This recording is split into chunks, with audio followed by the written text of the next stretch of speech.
जय श्री कृष्ण। राधे राधे। आज पौष माह का तीसरा दिन और पहला शुक्रवार है। शुक्रवार को संतोषी माता, वैभव लक्ष्मी और लक्ष्मी माता की पूजा अर्चना की जाती है। साथ ही इस दिन अन्नपूर्णा माता की कथा सुनने का भी विधान है। तो भगवान श्री गणेश, सूर्य देवता, लक्ष्मी माता, वैभव लक्ष्मी और अन्नपूर्णा माता को नमन करते हुए आज की कथा शुरू करते हैं। तो पहली कथा सुनेंगे गणेश भगवान की। इस कथा को जब हम घर पर सुबह पूजा पाठ करते हैं तो अवश्य सुननी चाहिए। नित्य नियम से रोजाना गणेश भगवान की कथा सुनने से सारे शुभ कार्य शीघ्रता से पूर्ण होते हैं और संकटों का नाश होता है। बोलो गणेश भगवान की जय हो। एक बार गणेश जी एक छोटे से बालक के रूप में चिमटी में चावल और चम्मच में दूध लेकर निकले और वो हर किसी से कह रहे थे कि कोई मुझे खीर बना दो, कोई मुझे खीर बना दो। तो सारे हंस रहे थे कि बोले भला इतने से दूध से और चावल से कभी खीर बनती है। तभी एक बुढ़िया माई बैठी थी तो उसने कहा, ला बेटा मैं बना देती हूँ। तो ऐसा कहकर वह बुढ़िया माई चूल्हे पर एक छोटा सा बर्तन चढ़ाने लगी। तब गणेश जी ने कहा कि दादी माँ, छोटी भगोनी मत चढ़ाओ, तुम्हारे घर में जो सबसे बड़ा बर्तन है वही चढ़ा दो। तो बुढ़िया ने सबसे बड़ा बर्तन था वो चढ़ा दिया। अब जैसे ही खीर और चावल उसमें डाले तो देखती ही रह गई। जो थोड़े से चावल थे, जैसे ही कि उसमें उफान आया तो वह बर्तन पूरी तरह से भर गया और खीर में बहुत ही अच्छी खुशबू आने लगी। तो गणेश जी ने कहा कि दादी माँ, मैं नहा कर आता हूँ, फिर आकर खीर खाऊंगा। तो खीर तो तैयार हो गई थी। खीर को देखकर बुढ़िया के पोते पोती खीर खाने के लिए रोने लगे। तो बुढ़िया माई ने कहा, गणेश जी तेरे भोग लगाना। यह कहकर चूल्हे में थोड़ी सी खीर डाली और कटोरी भरकर बच्चों को दे दी। तो बुढ़िया की पड़ोसन छत पर से देख रही थी। तो बुढ़िया ने सोचा कि यह तो गणेश जी को चुगली कर देगी। तो उसने एक कटोरा खीर का भरा और उसको भी पकड़ा दिया। जब यह सब कुछ बुढ़िया की बहू ने देखा तो सोचा कि इस तरह से तो यह खीर खत्म हो जाएगी और मुझे तो खाने के लिए मिलेगी नहीं। तो उसने भी जल्दी से एक बड़ा सारा कटोरा खीर का भरा और खा लिया और कटोरे को चक्की के नीचे छुपा दिया।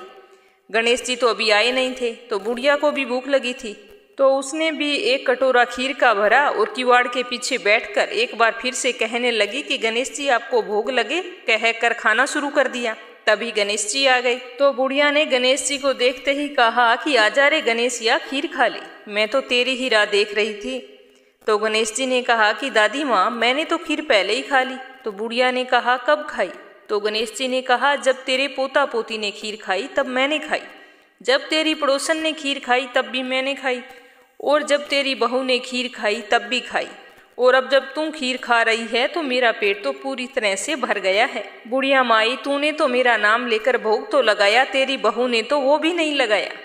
तो बुढ़िया ने कहा, बेटा तेरी सारी बात सच्ची है, पर मेरी बहू का नाम मत ले, वो तो सुबह से काम में लगी हुई है, उसने खीर कब खाई? तो गणेश जी ने कहा कि चक्की के नीचे देख, जूठा कटोरा पड़ा है और मुझे बिना भोग लगाए ही खीर खा गई। तो बुढ़िया ने कहा, बेटा बस कर, घर की बात है, घर में ही रहने दे, अब मुझे बता कि बची हुई खीर का क्या करूं?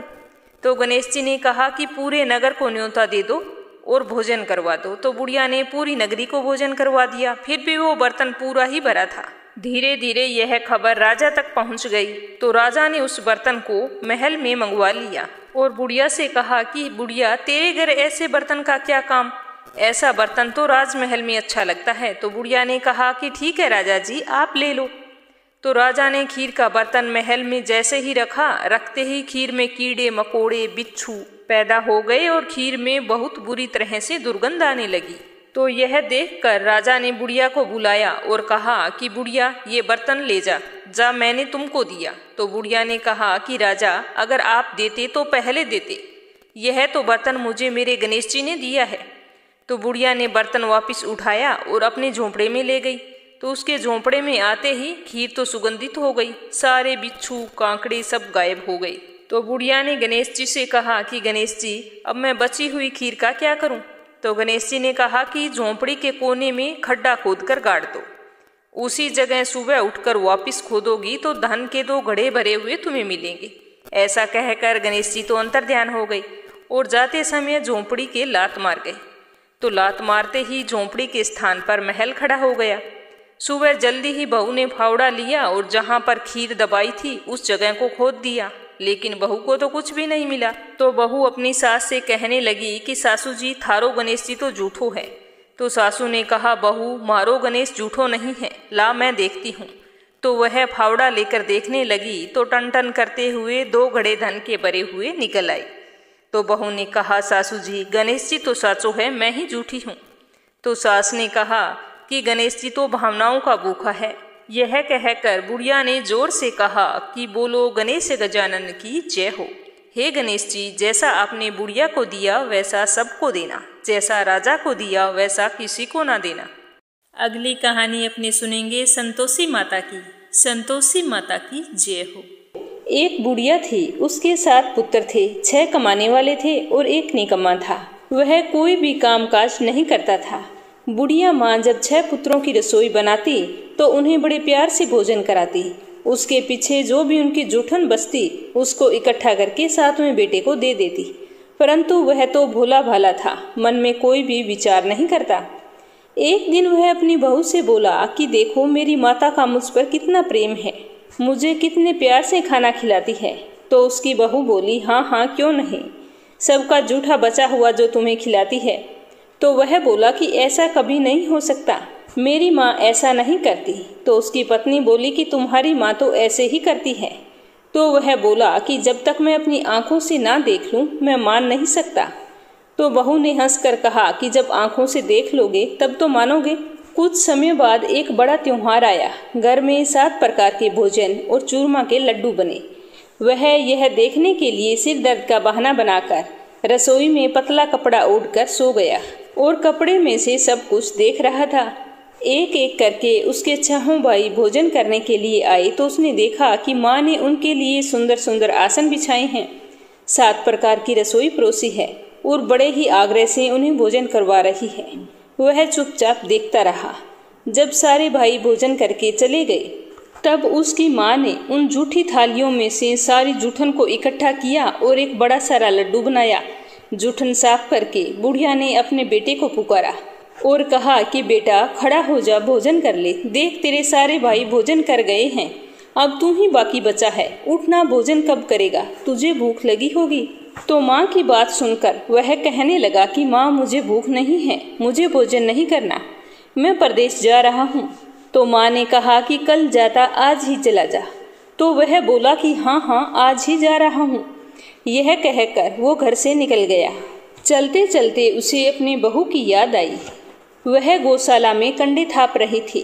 वह वहां जाकर बोला कि हम जावें परदेश को, आवेंगे कुछ काल, तुम रहियो संतोष से धर्म अपनो पाल। तो यह सुनकर उसकी पत्नी बोली कि जाओ पिया आनंद से, हमारी सोच हटाए, राम भरोसे हम रहे, ईश्वर तुम्हें सहाय। 2 निशानी आप री, देख धरूं मैं धीर, सुधीमती हमारी बिसारियो, मन रखियो गंभीर। तो उसका पति बोला कि मेरे पास तो कुछ भी नहीं है, यह एक अंगूठी है, ये ले लो और अपनी कुछ निशानी मुझे दे दो।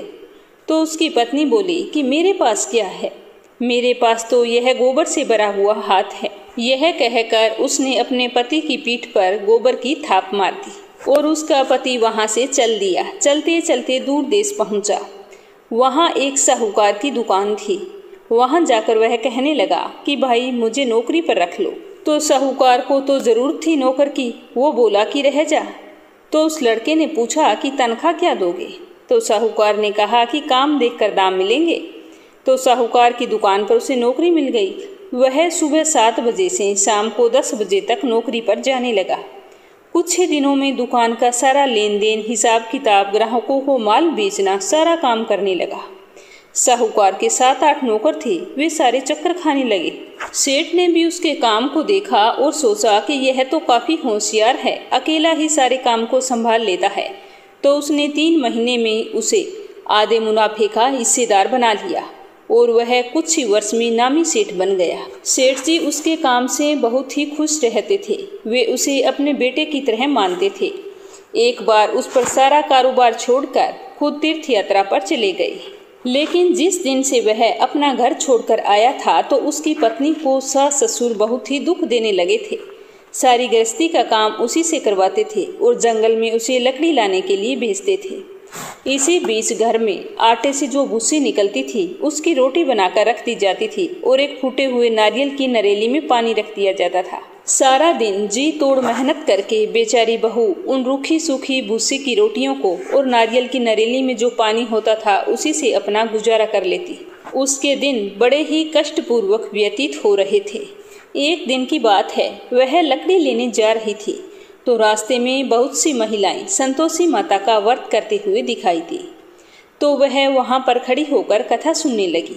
कथा समाप्त होने पर उन महिलाओं से उसने पूछा कि बहनों, तुम किस देवता का व्रत कर रही हो और इस व्रत को करने से क्या फल मिलता है? यदि तुम इस व्रत का विधान मुझे समझा कर कहो तो मैं तुम्हारा बड़ा एहसान मानूंगी। तब उन महिलाओं में से एक महिला बोली कि सुनो बहन, यह संतोषी माता का व्रत है। इस व्रत के करने से निर्धनता दरिद्रता का नाश होता है और मन में जो भी कामना हो सब संतोषी माता की कृपा से पूरी होती है। तब उसने उनसे उस व्रत की सारी विधि पूछी तो वो बताने लगे कि 1.25 आने का गुड़ चना ले लेना, अगर इच्छा हो तो 5.25 आने का ले लेना या फिर 1.25 रुपये का अपनी सहूलियत के अनुसार लाना। बिना परेशानी और श्रद्धा व प्रेम से जितना भी बन सके सवाया लेना। प्रत्येक शुक्रवार को निराहार रहकर कथा सुनना। व्रत के बीच में कर्म नहीं रुकना चाहिए। लगातार नियम का पालन करना। सुनने वाला अगर कोई ना मिले तो घी का दीपक जलाकर उसके सामने जल से भरा हुआ पात्र रखकर कथा कहना। जब तक कार्य सिद्ध ना हो नियम पूर्वक व्रत का पालन करना और जब आपका कार्य सिद्ध हो जाए तो व्रत का उद्यापन कर देना। 3 महीने में संतोषी माता मनोकामना पूरी कर देती है। यदि किसी के ग्रह खोटे हों तो भी माता वर्ष भर में कार्य सिद्ध करती है। फल सिद्ध होने पर ही उद्यापन करना चाहिए, बीच में नहीं। उद्यापन में 2.5 सेर आटे का खाजा और इसी परिणाम से खीर तथा चने का साग करना। 8 लड़कों को भोजन कराना। जहाँ तक हो सके देवर जेठ भाई बंधु के लड़के होने चाहिए। अगर ना मिले तो रिश्तेदारों के या फिर आस पड़ोस के बुला लेना। उन्हें भोजन करवाना और यथाशक्ति दान दक्षिणा देकर माता का नियम पूरा करना। पर ध्यान रखना कि उस दिन घर में कोई भी खटाई ना खाए। तो सारा विधान सुनकर बुढ़िया के लड़के की बहू वहां से चल पड़ी और मन ही मन सोच रही थी कि मैं संतोषी माता का व्रत अवश्य करूंगी। मुझे विश्वास है कि संतोषी माता मेरी सारी मनोकामनाएं पूर्ण करेंगी। तो उस दिन वह लकड़ी लाकर लकड़ियों को रास्ते में ही बेच दिया और उन पैसों से गुड़ और चना लेकर माता के व्रत की तैयारी करने लगी। गुड़ और चना लेकर जैसे ही वो जा रही थी तो रास्ते में उसे एक मंदिर दिखाई दिया। तो मंदिर को देखकर वह पूछने लगी कि यह मंदिर किसका है। तो सारे लोग कहने लगे कि ये तो संतोषी माता का मंदिर है। तो यह सुनते ही वह भागकर माता के मंदिर में गई और माँ के चरणों में जाकर लौटने लगी। दीन होकर विनती करने लगी कि माँ, मैं निपट अज्ञानी हूँ, व्रत के कुछ भी नियम नहीं जानती, मैं दुखी हूँ। हे माता जगत जननी, मेरा दुख दूर कर, मैं तेरी शरण में आई हूँ। तो उसके इस तरह दीन वचन सुनकर माता को उस पर दया आ गई। एक शुक्रवार बीता था कि दूसरे ही शुक्रवार को उसके पति का पत्र आ गया और तीसरे शुक्रवार को उसका भेजा हुआ रुपया आ पहुंचा। यह देखकर जेठ जिठानी मुंह सिकोड़ने लगे। लड़के ताने देने लगे कि काकी के पास अब तो पत्र आने लगे हैं, रुपया आने लगा है, अब तो काकी की खातिर बढ़ेगी, अब तो काकी बुलाने से भी नहीं बोलेगी। तो यह सब सुनकर वो बेचारी बड़ी ही सरलता से कहती कि भैया कागज आवे रुपया आवे तो हम सबके लिए अच्छा है। ऐसा कहकर आंखों में आंसू भरकर वह संतोषी माता के मंदिर में जाकर मातेश्वरी के चरणों में गिरकर रोने लगी और कहने लगी कि हे माँ, मैंने तुमसे पैसा कब मांगा था? मुझे पैसे से क्या काम, मुझे तो अपने सुहाग से काम है। मैं तो अपने स्वामी के दर्शन मांगती हूँ। तो संतोषी माता ने प्रसन्न होकर कहा कि जा बेटी, तेरा स्वामी जरूर घर आएगा। यह सुनकर वह खुशी से बावली होकर घर जाकर काम करने लगी और उधर संतोषी माता विचार करने लगी कि इस भोली पुत्री को मैंने कह तो दिया कि तेरा पति घर आएगा, लेकिन आएगा कैसे? वह तो इसे स्वप्न में भी याद नहीं करता। उसे याद दिलाने के लिए तो मुझे जाना पड़ेगा। इस तरह माताजी उस बुढ़िया के बेटे के पास जाकर स्वप्न में कहने लगी कि साहूकार के बेटे सो रहा है या जाग रहा है। तो वह कहने लगा कि माता, सोया भी नहीं हूँ और जागता भी नहीं हूँ, कहो क्या आज्ञा है। तो माँ कहने लगी कि बेटा, तेरे घर बार कुछ नहीं है क्या। तो वह बोला कि मेरे पास सब कुछ है, माँ बाप है, बहू है, क्या कमी है। तो माँ बोली कि भोले पुत्र, तेरी बहू घोर कष्ट उठा रही है। जिस दिन से तू आया है तेरे माँ बाप, भाई भौजाई उसे बहुत ही दुख दे रहे हैं। वह तेरे लिए तरस गई है, अब तू जा उसकी सुध ले। तो वह बोला कि हाँ माता जी, यह तो मुझे मालूम है, परंतु जाऊं तो जाऊं कैसे। परदेश की बात है, लेन देन का कोई भी हिसाब नहीं है, कोई जाने का रास्ता नजर नहीं आता, कैसे चला जाऊं। तो संतोषी माता कहने लगी कि बेटा मेरी बात मान। सवेरे नहा धोकर संतोषी माता का नाम ले घी का दीपक जला दंडवत कर दुकान पर जा बैठना। देखते ही देखते सारा लेन देन चुक जाएगा, जमा माल बिक जाएगा, सांझ होते होते धन का भारी ढेर लग जाएगा। इस तरह से कहकर संतोषी माता अंतर्ध्यान हो गई। सुबह होते ही वह माता के कहे अनुसार स्नान करके संतोषी माता के नाम घी का दीपक जलाकर दुकान पर जा बैठा। थोड़ी ही देर में रुपया लाने वाले रुपया लाने लगे, हिसाब लेने वाले हिसाब लेने लगे, देने वाला देने लगे। कोठे में भरे सामान के खरीदार नगद दामों में देकर सौदा करने लगे। शाम होने तक सारा सामान बिक गया और धन का भारी ढेर लग गया। इस तरह का चमत्कार देखकर वह बहुत ही खुश हुआ और माता का धन्यवाद करने लगा। उसके बाद में वह घर ले जाने के वास्ते गहना कपड़ा सामान खरीदने लगा और वहां से काम को निपटाकर तुरंत घर की ओर रवाना हो गया। उधर उसकी पत्नी जंगल में लकड़ी लेने के लिए जाती है। लौटते वक्त वह माताजी के मंदिर में विश्राम करती है। वह तो उसके रोजाना रुकने का स्थान था। धूल उड़ती हुई देखकर वह माता से पूछती है कि हे माता, यह धूल कैसे उड़ रही है। तो माता कहती है कि हे पुत्री, तेरा पति घर आ रहा है, अब तू ऐसा कर, लकड़ियों के 3 बोझे बना ले, एक नदी किनारे रख, दूसरा मेरे मंदिर पर, वह तेरा अपने सर पर। तेरा पति जब नदी किनारे आएगा तो लकड़ियों का गट्ठर देखकर मोह पैदा होगा।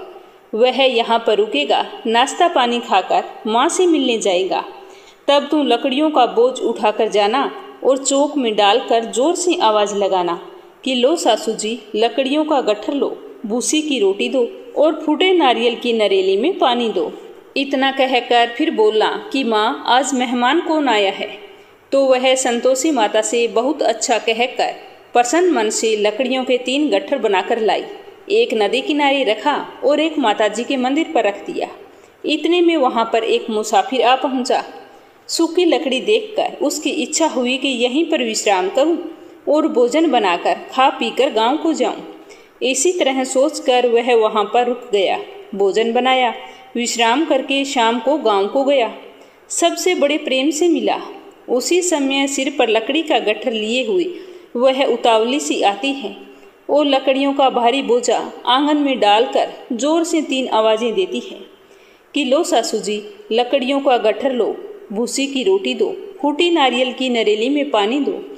माँ, आज मेहमान कौन आया है। यह सुनकर उसकी सास बाहर आकर अपने दिए हुए तानों को और कष्टों को भुलाने के लिए कहती है कि बहू, तुम ऐसा क्यों बोल रही है, तेरा मालिक ही तो आया है। आ बैठ, मीठा बात खा, भोजन कर, कपड़े गहने पहन। उसकी आवाज़ सुनकर उसका पति बाहर आ जाता है। अंगूठी देखकर बुरी तरह से व्याकुल हो जाता है और अपनी माँ से पूछता है कि माँ, यह कौन है। तो उसकी माँ कहती है कि बेटा, यह तेरी बहू है। जब से तू गया है तब से सारे गांव में भटकती फिरती है, घर का काम काज कुछ करती नहीं है, 4 पहरा कर खा जाती है। तो वह बोला कि ठीक है माँ, मैंने इसे भी देखा है और तुम्हें भी देखा है, अब मुझे दूसरे घर की चाबी दे दो, मैं अब से उसी घर में रहूँगा। तो उसकी माँ बोली कि ठीक है, जैसी तेरी मर्जी। यह कहकर वह उसे दूसरे घर की चाबी दे देती है। तब वह दूसरे मकान की 3री मंजिल का कमरा खोलकर सारा सामान वहां पर सजा लेता है। एक ही दिन में राजा के महल जैसा ठाट बाट हो जाता है। दोनों पति पत्नी हंसी खुशी सुखपूर्वक रहने लगती है। इतने में शुक्रवार आ जाता है तो वह अपने पति से कहती है कि मुझे संतोषी माता के व्रत का उद्यापन करना है।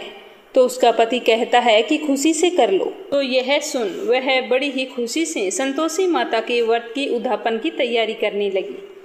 सारी तैयारी करके जेठानी के लड़कों को भोजन के लिए कहने के लिए गई। जेठ के घर जाकर जेठानियों से कहा कि मैं शुक्रवार के व्रत का उद्यापन कर रही हूँ, तुम बच्चों को भोजन करने के लिए भेज देना। तो जेठानियों ने उसके सामने तो बड़ी खुशी खुशी हाँ कर दी, परंतु पीछे से अपने बच्चों को सिखाने लगी कि देखो बच्चों, भोजन के समय खटाई मांगना, जिससे तुम्हारे काकी के व्रत का उद्यापन पूरा ना हो।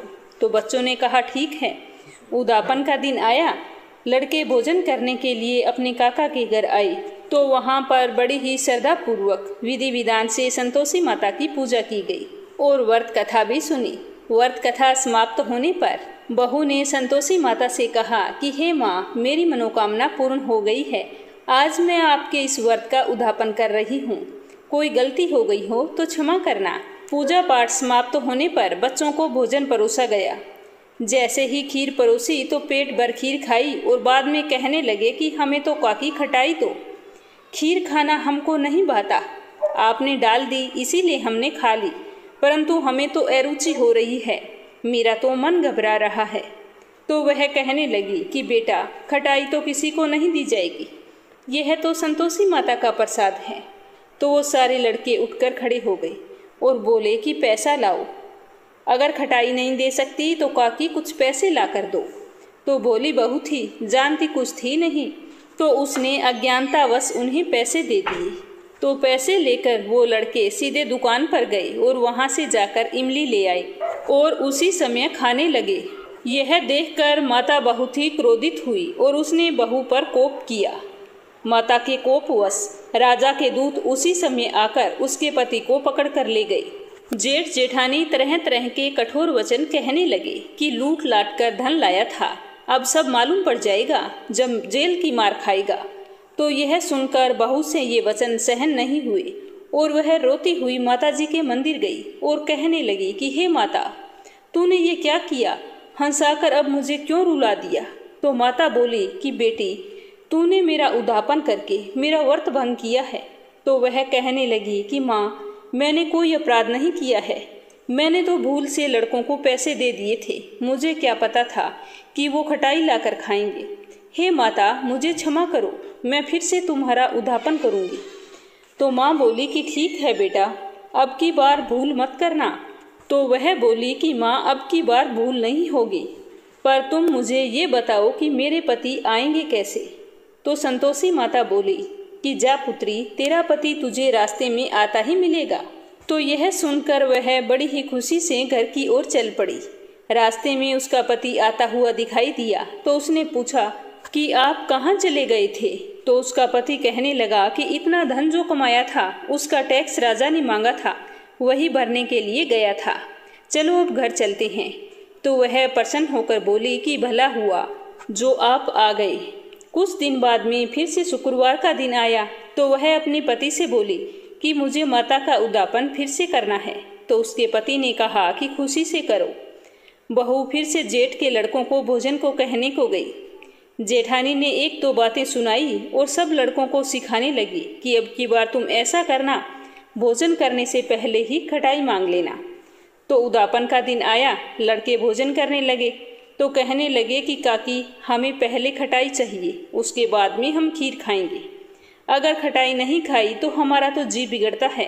तो वह बोली कि खटाई किसी को नहीं मिलेगी, भोजन करना है तो करो, वरना अपने घर चले जाओ। यह कहकर वह ब्राह्मण के लड़के को लाकर भोजन कराने लगी। भोजन करवाने के बाद में सभी को एक एक फल दिया। इससे संतोषी माता बहुत ही प्रसन्न हुई। माता की कृपा होते ही 9वें महीने उसके चंद्रमा के समान एक सुंदर पुत्र हुआ। पुत्र को पाकर प्रतिदिन वह माताजी के मंदिर को जाने लगी। माँ ने सोचा कि यह तो रोज आती है, आज क्यों न मैं इसके घर पर चलूं। यह विचार करके माता ने भयानक रूप बनाया। गुड़ चने से सना मुख, ऊपर सूंड के समान होठ और उस पर मक्खियां भिन भिन कर रही थी। जैसे ही उसके घर जाकर दहलीज पर पैर रखा तो उसकी सास चिल्लाई कि अरे देखो रे, कोई चुड़ैल डाकिन आ रही है, अरे लड़को इसे भगाओ, नहीं तो यह किसी को खा जाएगी। तो लड़के उसे भगाने लगे। सब ने चिल्ला चिल्लाकर खिड़कियां बंद कर ली।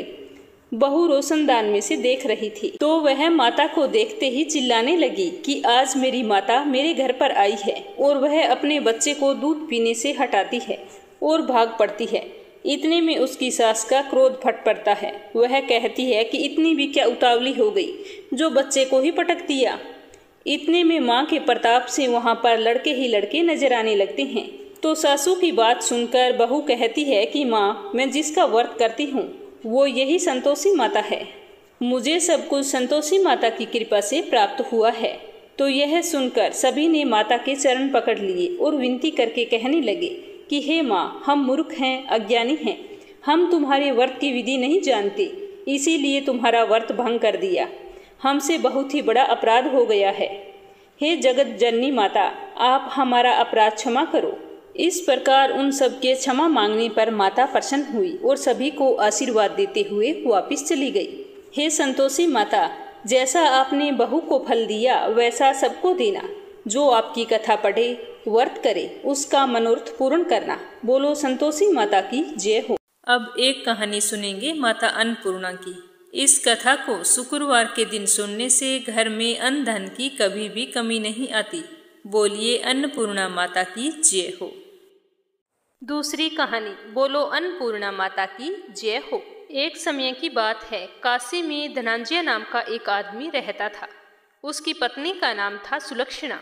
धनंजय अपनी पत्नी से बहुत ही प्रेम करता था, लेकिन वह बहुत ही गरीब था। उसकी गरीबी उसकी पत्नी को हर समय सताती रहती थी। एक दिन सुलक्षणा अपने पति से बोली कि हे स्वामी, अगर आप कुछ उद्यम करो तो काम चले, इस तरह से हमारा काम कब तक चलेगा। सुलक्षणा की बात धनंजय के दिमाग में बैठ गई और वह उसी दिन विश्वनाथ शंकर जी को प्रसन्न करने के लिए बैठ गया और कहने लगा कि देवादिदेव विश्वेश्वर, मुझे पूजा पाठ करना कुछ नहीं आता है, मैं केवल तुम्हारे भरोसे बैठा हूँ। इतनी दीन विनती करके वह वहाँ पर बैठ गया। इस तरह से वह वहाँ पर 2-3 दिन तक भूखा प्यासा बैठा रहा। यह देखकर भगवान शंकर ने उसके कान में वो कहा, अन्नपूर्णा अन्नपूर्णा अन्नपूर्णा। इस प्रकार 3 बार कहा। यह कौन है, क्या कह गया? धनंजय तो सोच में पड़ गया। इतने में मंदिर से सामने आते हुए ब्राह्मणों को देखकर वह पूछने लगा कि पंडित जी, अन्नपूर्णा कौन है? तो ब्राह्मणों ने हंसकर कहा कि तू 3 दिन से अन्न छोड़कर बैठा है तो अन्न की बात ही सूझेगी। चल घर जा और घर जाकर अन्न ग्रहण कर। तो धनंजय घर गया और अपनी पत्नी से सारी बात कही। तो वह बोली, नाथ, चिंता मत करो, स्वयं शंकर जी ने यह मंत्र तुम्हें दिया है, वे स्वयं ही इसका खुलासा करेंगे। आप फिर से जाकर उनकी आराधना करो। धनंजय सारी बात सुनकर खाना खाकर वापस चला गया और जाकर पूजा आराधना में बैठ गया।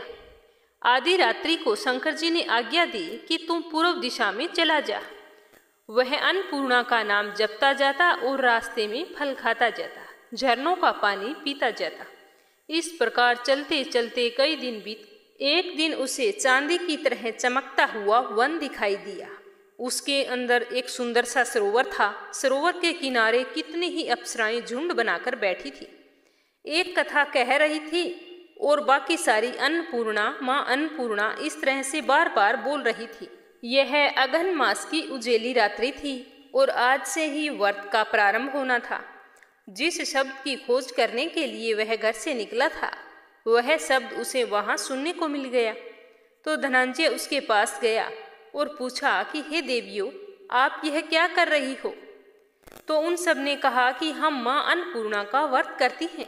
तो धनंजय बोला कि व्रत से क्या फल मिलता है, इस व्रत की पूजा कैसे होती है, यह व्रत किसने किया है और इसे कब किया जाता है, कैसा व्रत है और कैसी इसकी विधि है, आप कृपा करके मुझे सब कुछ बताओ। तो वो बोली कि यह 21 दिन का व्रत होता है। अगर 21 दिन ना कर सके तो 1 दिन उपवास करे। अगर 1 दिन भी ना कर सके तो केवल कथा सुनकर प्रसाद ले ले। लेकिन ध्यान रखें कि निराहार रहकर कथा सुननी है। कथा सुनने वाला अगर कोई ना मिले तो पीपल के पत्तों को रखकर, सुपारी या घृत कुमारी वृक्ष को सामने रखकर, दीपक को साक्षी मानकर कथा कहें, जब तक कथा ना कहें तो अन्न का दाना मुंह में ना डालें। यदि भूल से कथा से पहले कुछ अन्न का दाना आप खा लेते हैं तो इसे एक दिन ज्यादा करें तो आपके 21 दिन पूरे हो जाएंगे। व्रत के दिन क्रोध ना करें और ना ही झूठ बोलें। तो धनंजय बोला कि इस व्रत के करने से क्या होगा? तो वे कहने लगे कि इस व्रत को करने से अंधों को आंखें, लूलों को हाथ मिले, निर्धन के घर धन आए, बांझी को संतान मिले, मूर्ख को विद्या आई, और जो जिस व्यक्ति की कामना से व्रत करता है माँ उसकी हर इच्छा को पूरी करती है। तो वह कहने लगा कि बहनों, मेरे भी धन नहीं है, विद्या नहीं है, कुछ भी तो नहीं है, मैं तो अति दुखिया ब्राह्मण हूँ, मुझे इस व्रत का सूत दोगी क्या? तो वो बोली कि हाँ भैया, तेरा कल्याण हो तो हम तुझे सूत जरूर देंगी। यह कहकर उन्होंने व्रत का धागा उसे दे दिया। तो धनंजय ने भी व्रत किया। व्रत पूरा हुआ तभी सरोवर में से 21 खंड की सोने की सीढ़ी हीरा मोती से जड़ी हुई प्रकट हुई। तो धनंजय अन्नपूर्णा अन्नपूर्णा कहता हुआ उस सीढ़ियों में नीचे उतरता गया। जब सीढ़ियां पूरी हुई तो वहां पर जाकर देखा कि वहां तो करोड़ों सूर्य से प्रकाशमान अन्नपूर्णा का मंदिर है। उसके सामने सोने के सिंहासन पर माता अन्नपूर्णा विराजमान है और सामने भिक्षा के लिए भगवान शंकर जी खड़े हैं। देवांगनाएं चंवर डुलाती है, कितनी ही हथियार बांधे पहरा देती है। तो यह देखकर धनंजय दौड़कर मां जगदम्बा के चरणों में गिर पड़ा। तो मां अन्नपूर्णा उसके मन का कलेश जान गई कि यह किस कारण से आया है। धनंजय कहने लगा कि माता, आप तो अंतर्यामी हो, आपको अपनी क्या दशा बताऊं? माता बोली कि मेरा व्रत किया है, जा सारा संसार तेरा सत्कार करेगा। माता ने धनंजय की जीभ पर बीज मंत्र लिख दिया। अब तो उसके रोम रोम में विद्या प्रकट हो गई। इतने में वो देखता है कि वह तो काशी विश्वनाथ के मंदिर में खड़ा है। माँ का वरदान लेकर धनंजय घर आ गया और अपनी पत्नी सुलक्षणा से सारी बात कही। तो माता जी की कृपा से उसके घर में धन संपत्ति उमड़ने लगी। छोटा सा घर बहुत बड़ा घर गिना जाने लगा। जैसे शहद के छत्ते में मक्खियां जमा होती है, उसी प्रकार अनेकों सगे संबंधी गांव वाले आकर उसकी बड़ाई करने लगे। लेकिन बातें करते करते वो इस तरह से बड़ाई करने लगे कि इतना धन और इतना बड़ा घर, लेकिन संतान नहीं है, तो इस धन का भोग कौन करेगा? सुलक्षणा से तो संतान होगी नहीं, इसीलिए तुम दूसरा विवाह कर लो। लेकिन धनंजय ने विवाह करने से मना कर दिया, पर रिश्तेदारों ने दबाव देकर जबरदस्ती उसका दूसरा विवाह करवा दिया। अनिच्छा होते हुए भी धनंजय को दूसरा विवाह करना पड़ा और सती सुलक्षणा को सोत का दुख उठाना पड़ा। इस प्रकार दिन बीतते गए। फिर से अघन मास आया। नए बंधन से बंधे पति से सुलक्षणा ने कहा कि हम व्रत के प्रभाव से सुखी हुए थे, इसीलिए हमें यह व्रत नहीं छोड़ना चाहिए। यह माता जी का प्रताप है जो हम इतने सुखी और संपन्न हैं। सुलक्षणा की बात सुनकर धनंजय उसके यहाँ आया और सुलक्षणा के साथ पूजा में बैठ गया। व्रत भी करने लगा। नई बहू को इस व्रत की खबर नहीं थी। वह रोजाना धनंजय के आने की राह देखती रही। दिन बीतते गए। व्रत पूर्ण होने में 3 दिन बचे थे कि नई बहू को पता चल गया कि धनंजय तो सुलक्षणा के घर पर है। तो यह जानकर उसे बहुत ही गुस्सा आया और गुस्से में सुलक्षणा के घर जा पहुंची। वहां जाकर जोर जोर से शोर करने लगी और धनंजय को अपने साथ घर ले आई। धनंजय घर आकर थोड़ी देर के लिए सो गया तो उसे नींद आ गई। नींद आते ही उसकी नई बहू ने व्रत का जो सूत उसने बांध रखा था उसे तोड़कर आग में फेंक दिया। तो माता जी का कोप जाग गया और उसके घर में आग लग गई। सब कुछ जलकर खाक हो गया। जब सुलक्षणा को पता चला कि वहां पर आग लग गई है तो वह सब कुछ जान गई कि यह सब कुछ माता के प्रकोप से हुआ है। तो वह जाकर अपने पति को अपने साथ घर ले आई। तो नई बहू रूठकर पिता के घर चली गई। पति को परमेश्वर मानने वाली सुलक्षणा बोली कि हे स्वामी, घबराना नहीं, माता जी की कृपा अलौकिक है। पुत्र भी कुपुत्र हो जाता है पर माता कुमाता नहीं होती। अब आप श्रद्धा और सच्ची भक्ति से दोबारा आराधना शुरू करो, वे जरूर हमारा कल्याण करेंगी। धनंजय यह सुनकर फिर से माता के पीछे पहले की भांति पड़ गया और पूजा पाठ शुरू कर दी। फिर वहीं सरोवर पर सीढ़ी प्रकट हुई, उसमें माँ अन्नपूर्णा कहता हुआ उतर गया। वहां जाकर माता के चरणों में गिर पड़ा और जोर जोर से रोने लगा। तो माता प्रसन्न होकर बोली, यह मेरी सोने की मूर्ति ले जा और उसकी पूजा करना, तू फिर से सुखी हो जाएगा। जा, तुझे मेरा आशीर्वाद है। तेरी पत्नी सुलक्षणा ने बड़ी श्रद्धा से मेरा व्रत किया है, इसीलिए मैं उसे पुत्र का आशीर्वाद देती हूँ। धनंजय ने आंख खोली तो पहले की तरह खुद को काशी विश्वनाथ के मंदिर में पाया। तो वह वहां से फिर उसी प्रकार घर आ गया। घर आकर सुलक्षणा को सारी बात बताई तो सुलक्षणा बहुत ही खुश हुई और सुलक्षणा के दिन चढ़े और 9 महीने पूरे होते ही बहुत ही सुंदर पुत्र को जन्म दिया। तो पूरे गांव में आश्चर्य की लहर दौड़ गई। तो सारे गांव के लोग अन्नपूर्णा माता की मूर्ति के दर्शन करने के लिए आते और मन्नत मांगते। तो उसी प्रकार गांव के निसंतान सेठ के भी पुत्र की प्राप्ति हुई थी। तो सेठ ने खुश होकर माता अन्नपूर्णा का बहुत बड़ा मंदिर बनवा दिया। उसमें माता जी की मूर्ति रख दी और यज्ञ करवाया और धनंजय को मंदिर का आचार्य बना दिया। जीविका के लिए मंदिर की दक्षिणा और रहने के लिए बड़ा सुंदर सा भवन बना दिया। धनंजय अपनी पत्नी और पुत्र के साथ वहां पर रहने लगा। माता जी की चढ़ावे में भरपूर आमदनी होने लगी।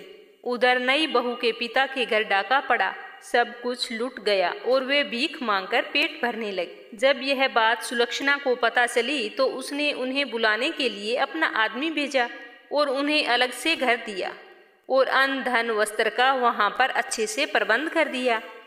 धनंजय, सुलक्षणा और उसका पुत्र माता जी की कृपा से आनंद से रहने लगे।